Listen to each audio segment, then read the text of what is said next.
All right, looks like we are live. I'm always playing with things, I'm always dabbling with things. I usually give you no screen in the background, white wall. Then I developed a green screen. Now I have a gray screen. So we're playing, we're dabbling. We'll see what works. As always, if you support these videos, now I think, what did I name it? Shapes and words. I could have also added the appendage there, miscellaneous updates, but I'll save the trouble of that in the title at least. But there will be miscellaneous updates right here at the front while people are jumping in to the live. So, one miscellaneous update.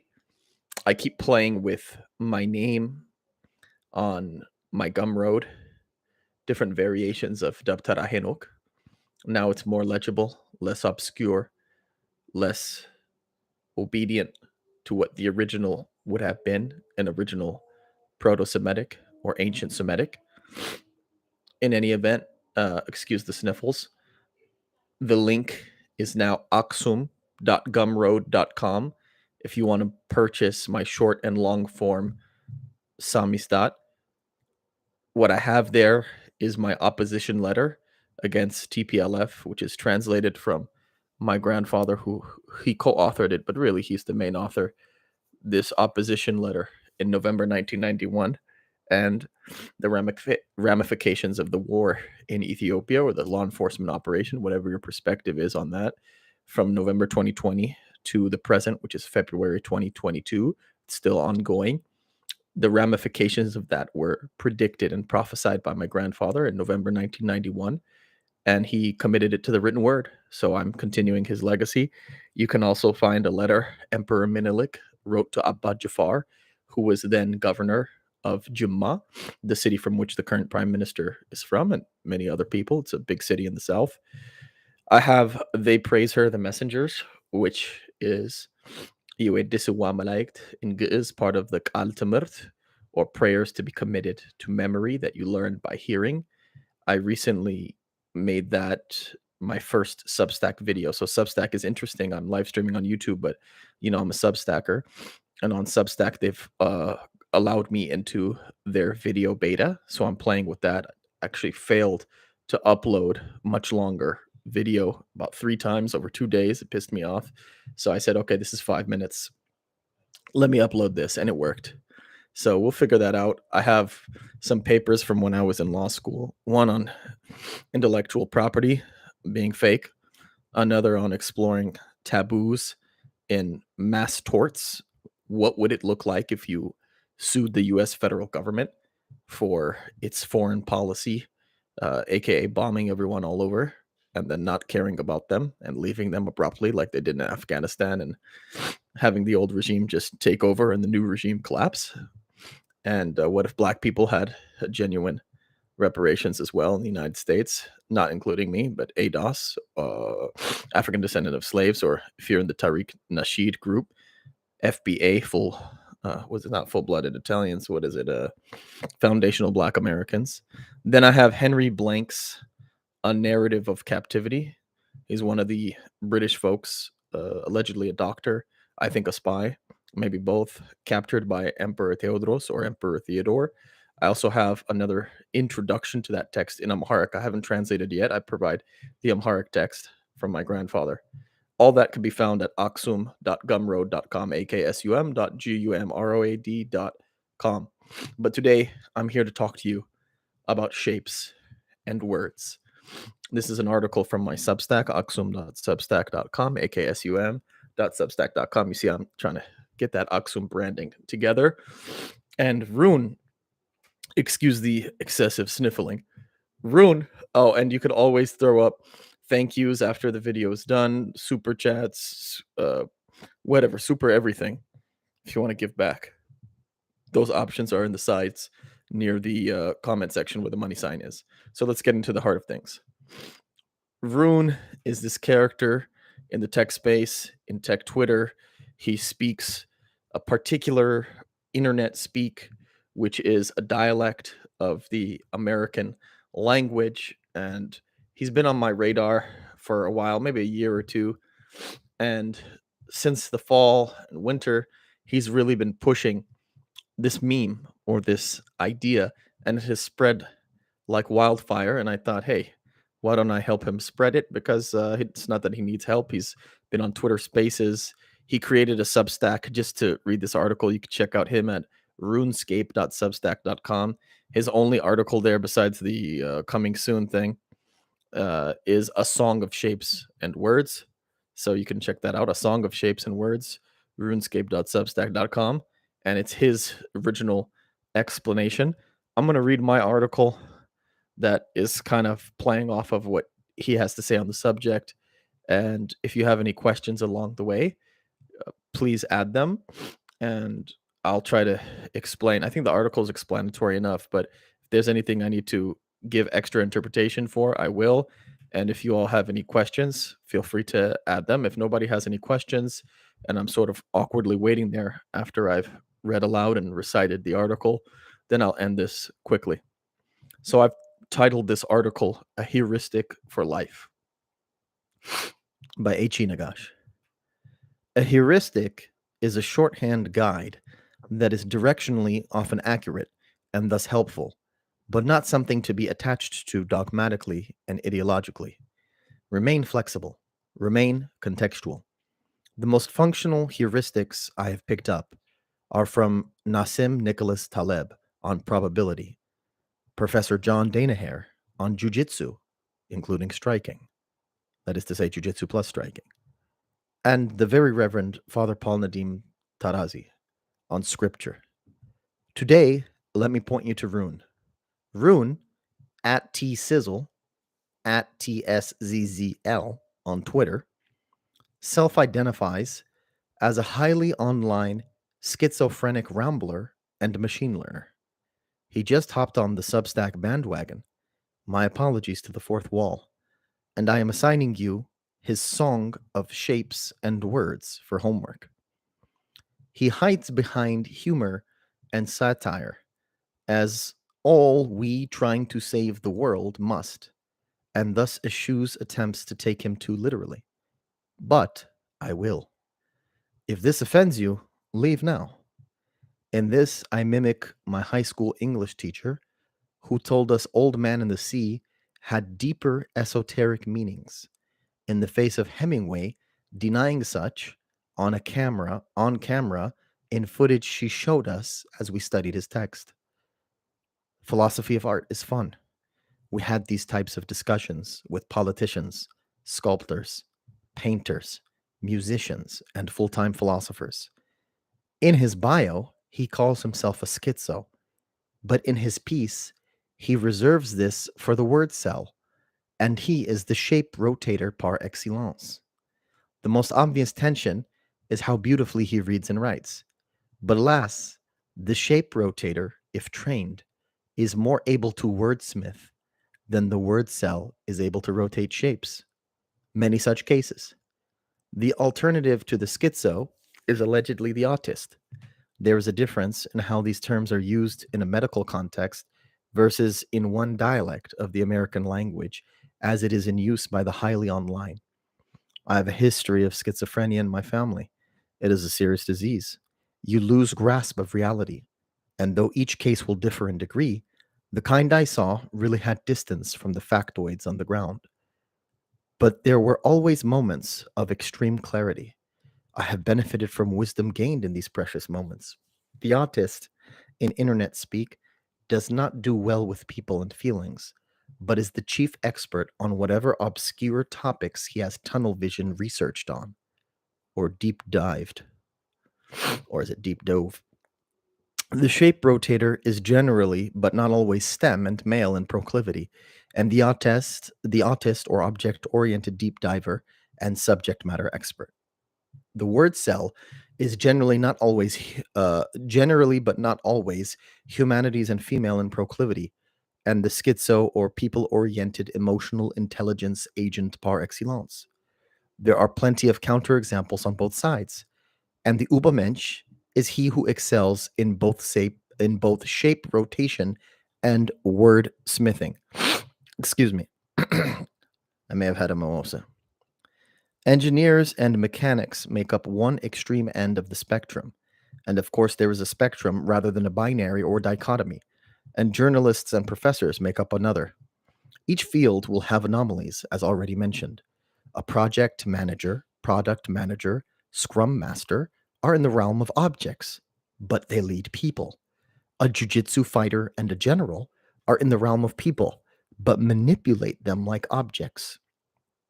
I have had many a job, odd and regular, i.e., warehouse, mediator, teacher, actor, deacon, writer, etc., and an education path that pendulum swung through these categories and continues to do so. A heuristic for my life, and maybe yours, is know where you are on the shape rotator to word cell spectrum and adjust your life accordingly. As Gary Vaynerchuk or Gary V says, triple down on your strengths 80% of your time and outsource or slightly train your weaknesses 20% of your time. I went to a daycare slash preschool at age 2 for 2 months, got slapped in the face after a swing dispute with an elder boy. Didn't cry, held my cheek all day. Moms pulled me out ASAP. A couple of years later, I went to a Montessori, skipped preschool, did pre-K, K, and first. My first grade classroom was mixed ages. We had first, second, third, fourth graders, and one fifth grader. My independent school second graders are still working through double digit addition and subtraction. My struggling district school fourth graders worked through single digit multiplication. As a first grader, I was doing 3 by 3 multiplication with ease. I didn't learn anything new in math till fifth grade magnet at my district school in the last month when my teacher introduced us to pre algebra for middle school. Each year of elementary at my district school, I tested in the 99th percentile of math. I struggle a little in English, being my second language, even though I was born hither, but eventually got nice with it after Pops dropped us off at libraries and bookstores every weekend for hours on end, and Moms filled our house to the brim with no less than 1,000 books. No cap. Shape rotation dominance continued into middle school, with a telling comment from my 8th grade teacher that I know all of the answers, but get to them in my own way. In high school, my motivation decreased dramatically to the point my math teacher thought me unfit for the class. But a couple of sessions with 2 different tutors led to the same conclusion that the natural talent was not lacking. The focus was, who knows? Perhaps it's undiagnosed ADHD. Don't tell Dr. Umar Johnson that I said that. This is an aside, but please do invite him on the program if you ever get his ear. That's how the Jonathan Pajot stuff happened, and I recently blew actually a little round 2 with him on mine. So apologies out there, Jonathan, if the people could send that to him. I know he's occupied with the tyranny of Canada right now and all the trucker stuff. I've barely been following it. Let me get back to the article. The class that made me hate STEM was pre-calculus. I asked incredulously one day what the practical purpose of sine and cosine were. My teacher responded with absolute disdain, gave me a non-answer, and told me to shut up and work. I don't respond well to that. Then she sat on a tribunal that revoked access to AP Physics for me when I got an A minus in physics, and I really loved it a lot, and had my physics teacher's backing to go forward more. It's really the most mathy of the sciences. There's an alternative timeline where I study physics and philosophy instead of political science and philosophy. I spent all of my undergraduate studies hating on and avoiding all math and science. I took a statistics course and physical science, which is really bullshit. There was no lab. Nothing else. That's a hustle. It wasn't till I worked as an organizational ombudsman years later in 2 universities that I understood the lay of the land better in terms of knowledge production. STEM, humanities, social sciences, was that I am someone probably 60-40 on the numbers to narrative spectrum. It's totally speculative. I don't know what the hell I am. But I have overemphasized narrative, probably my 40, to the detriment of my natural disposition toward numbers, probably 60. Going forward, I seek to balance this imbalance and have done so in part-time studying physics, Neil deGrasse Tyson and Lawrence Krauss, and biology, Brett Weinstein, or Weinstein, I don't even remember, and Razib Khan, and computer science, quality engineering, boot camp, Scrum master training from scrum.org, and a little bit of Python and SQL from Thinkful. since 2017, and a plan to seriously study math again from the beginning. What is it? I think it's brilliant.org and Khan Academy are two things I'm looking at, but I'll look at other stuff too. A plan to seriously study math again from the beginning to where I was in pre-calculus and to calculus and beyond. I never did calculus, but not too beyond. Yeah, you don't want to get too abstract. You want to keep it real and grounded. Not gonna do a lot of math theory. Besides laughing at the spread of this meme throughout all the land, physical and digital, what will you do? As Lenin says, what is to be done? Matt24002 says, and most philosophically, or philosophic -y. I don't know what that means. That's the article, folks. That's what I got for you. If you have any questions, comments, concerns, points of emphasis, again, shape rotator is one stand-in, relatively new term, although you can go to knowyourmeme.com to trace its history. And word cell is another, although word cell has been interchanged with word chat as well. And as I mentioned, the Ubermensch is the one who does both well. The Superman is the one that does both well. But these are pretty good stand-ins for different ways in which the mind works. Visuospatial and temporosequential. The one is really able to focus on objects and gets the most satisfaction and pleasure when they spend most of their time with objects. That doesn't mean all of their time is that way, but maybe their line of work or their line of study deals with them engaging with objects, and it's just harder for them to deal with people. They still deal with people. They have to. They're human beings. We're social creatures fundamentally, but they have an easier time with objects. On the other hand, it's the person who gets frustrated easily and doesn't really understand objects, but understands people very well. And so, obviously, a balance of both of these is very good. When you have too much people orientation, you begin to abstract. And when you abstract too much, you move from the realm of reality to the realm of fantasy.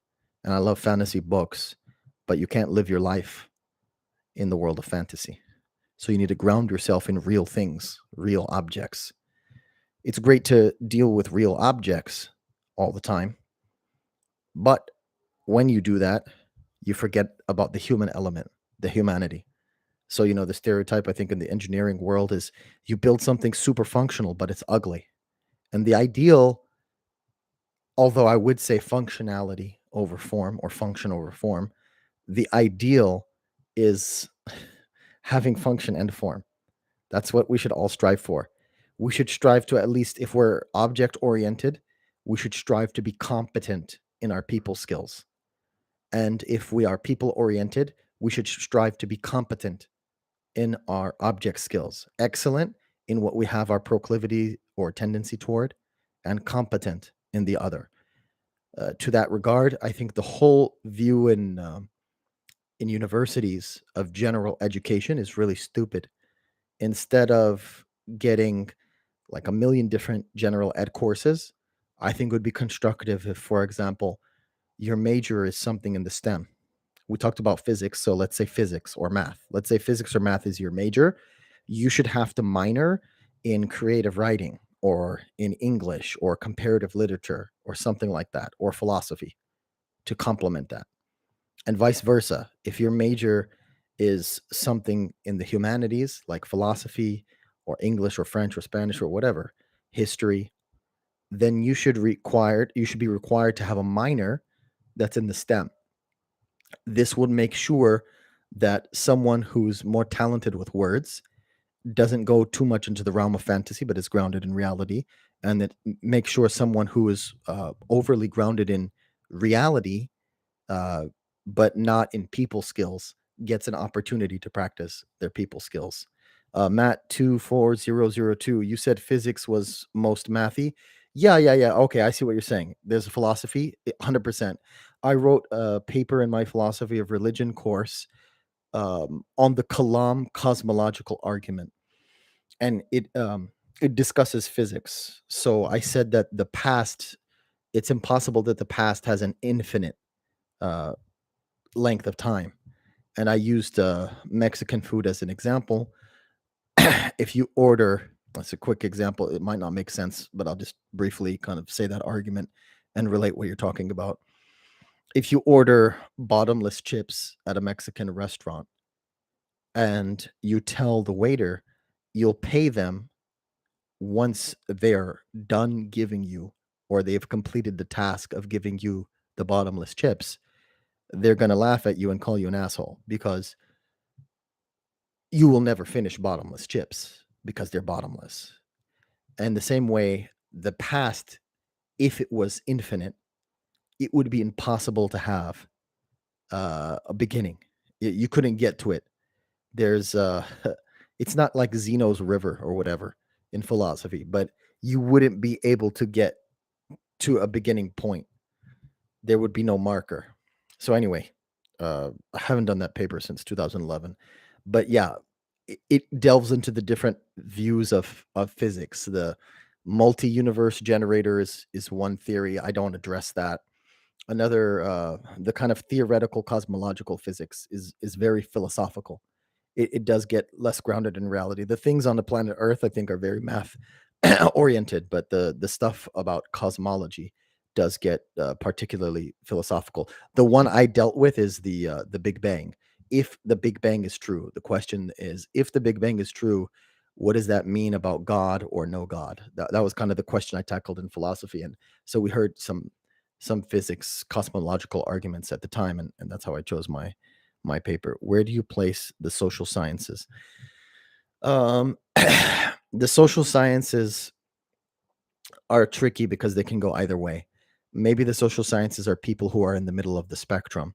And the thing is, you can have psychology, for example, and it's totally based on the humanities and they call themselves interdisciplinary.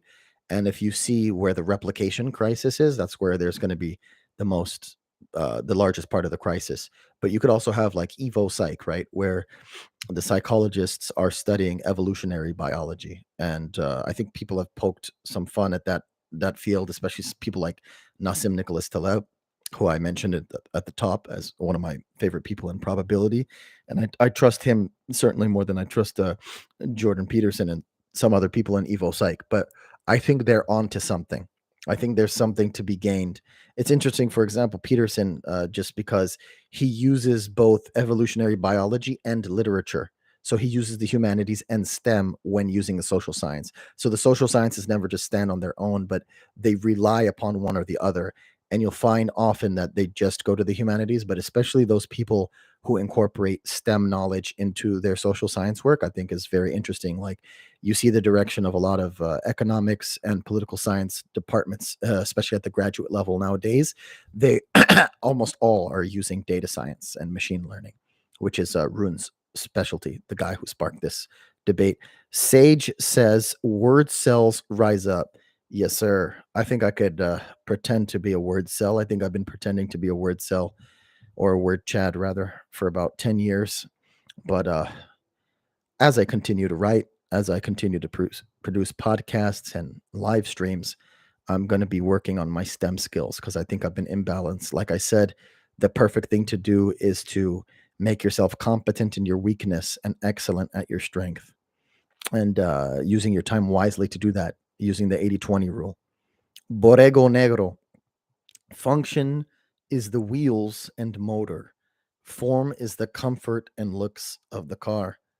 Yeah, I like that. My first car, which I used to call the Swagon, was a 1997 Buick Riviera, burgundy on the inside, burgundy on the outside. The engine was V6 supercharged. It was extremely fast. It was kind of heavy, but it was extremely fast. And I remember one of my friends, shout out to Massimo, he said, being in your car is like being in a boat. And it was one of the greatest compliments I'd ever received. And honestly, everyone who ever was in there was a fan. It was burgundy colored on the outside, as I said, and the leather seats on the inside that were also burgundy. It really was my favorite car. Bought that thing for like $1,100. Drove it for like 3 years, which is a long time for an old car like that.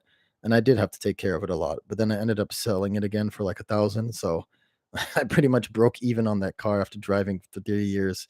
It was a masterpiece, and it matches exactly what Borrego Negro is saying there. Any other questions, comments, concerns, super chats, thank yous? We'll give y'all 30 seconds or so. Parking boats is another matter. Yeah, that's right. Space. When I lived in North Dakota, there was a lot of space, and the people there revolted against the parking meters. It was phenomenal because of the issue of space. You should look up parking meters in North Dakota. Maybe the only state in the union that had all these farmers just refusing to pay for the parking meters because they're like, look how much space there is. Why the hell would I pay for that whenever they come into town from their farms? And so they ended up abolishing parking meters, which I think is very based. And I appreciate the good folks of North Dakota. But Los Angeles does not really have as much space, but California does. So maybe a different theory post Pan Dulce of what California should look like. Just got done watching the OG Mask of Zorro. And one of the crazy ideas they have there is what about the independent Republic of California? In a world of patchwork, that's very possible. Anyone else? Questions, comments, concerns? David Wynn, peace and blessings to everyone. Amen. Shalom. Salam. Shlomo. That's Hebrew, Arabic, Farsi, Amharic, Ge'ez, Syriac. Touched our bases. Anyone else? Nope. All right. Peace and blessings to everyone. I like what David Wynn said.